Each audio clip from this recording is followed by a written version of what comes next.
hello, amigos. Greetings from the 321 of Melbourne, Florida. Today we're gonna talk about the plastic, the credit cards. I want to tell you a little bit about the most frequent questions I have from my clients. Should I take cash? Should I bring cashier checks or money orders? This is so antique, I don't even remember the name. And cash or credit cards. So I want to tell you about the recommendations. When you go to Europe, depending on the length, if you stay in 1 week, 2 weeks, a month, hopefully you can do that. Depending on that is how much cash you would like to bring. This is a very personal advice, the way I travel myself, or I tell the clients that I handle that go to Europe. For cash, rule of thumb, I usually say, why don't you take about $100 per day if you wanted to do a few meals. When you go to a big restaurant, fancy, beautiful, wonderful, amazing food, the prices are gonna be accordingly. You can pay with a credit card there. You don't need to be bringing, if you're bringing a lot of cash. Big restaurants, big chain, especially if they cater the American market, they will take the American Express. American Express has so many benefits for the consumer. It's a great company. It is great service. You have a lot of perks when you buy the different type of American Express accounts. But it's not for everybody. The annual fees are very high, and if you don't travel a lot, if you cannot benefit from the perks, what for? The next credit card is a Visa. I use the Chase Sapphire. Yes, the points. That's very important. Everybody, there's a whole industry and a lot of people dedicated just to talk about points. You can follow them. I have the rule of thumb. It all depends on you. Points have money. The banks never lose money. Yes, you can play around and you can have some benefits, but I see a lot of people so hooked on spending with the card, and at the end of the day, is that really good for you? Is that the bottom line you want? Everything in balance is good. Yes, the points are amazing. When they give you these incentives, you can get perhaps a push to buy tickets. I'm all for getting free points and free air tickets. That's what I recommend my clients. Keep accumulating, save some money, but be careful. Use a credit card that it doesn't have hidden fees, hidden phrases. So read your statement. Again, I recommend a few. I can send you links if you want. We all benefit. Those, when we refer friends, we get a few points back. So that's probably very important out of the subject. But always when you receive any friendly recommendation, make sure the browser, if you see the words ID in the browser, ID, and a bunch of numbers and letters, that means that that person or that link has somebody referring that is going to benefit in some way, which is nothing wrong with it. I have affiliations with things that I believe, trust, and use. And I can, of course, share the word and everybody benefits.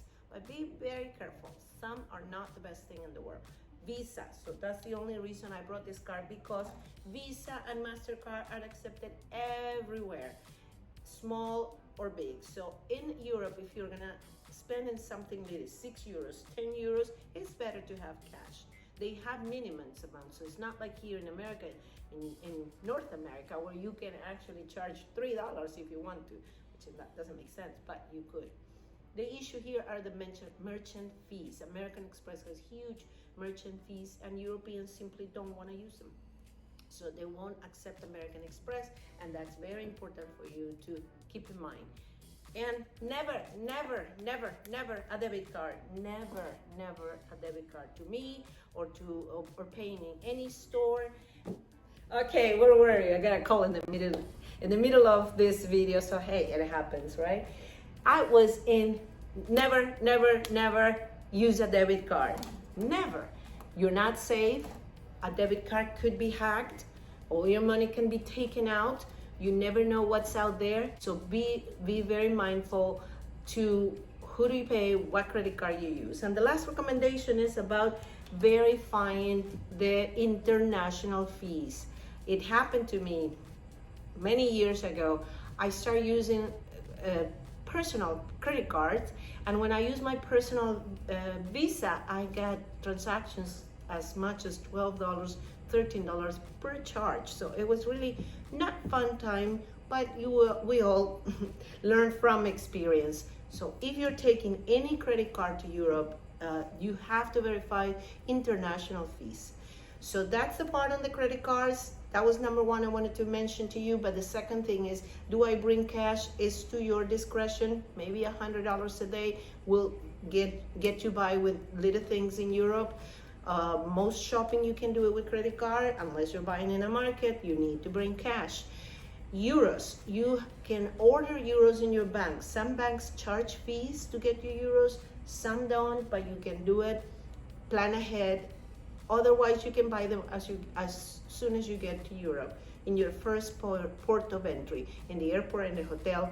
It's easy as well. And that is the recommendation.